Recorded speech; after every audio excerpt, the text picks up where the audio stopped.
pag ganito yung motor mo, CB125 at kick yan, yung hindi matic, yung manual na pinikuha niya, meron akong suggestion sa'yo na mura lang, napakamura dito. Itong battery na 3L, kung hinahanap mo itong 3L na battery, yan, nakikita mo? Ayan, hatak tong battery nito, itong Dayway, yan, 3L. Kung nangangailangan ka ng battery ng ganito, katropa, 3L, ganitong size.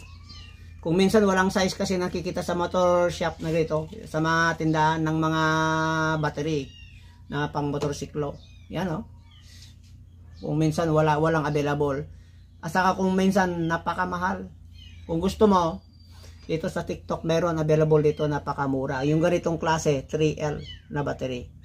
Murang-mura. Pag binili mo ito sa labas, katropa, naku, halos doble ang presyo.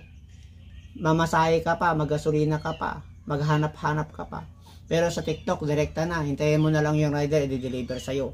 Napakaganda. Ang lakas ng batak ng ganitong battery. Kaya original to. Kung gusto mo, check out mo na kasi napakamura lang ito, katropa. Tingnan mo. Check out na.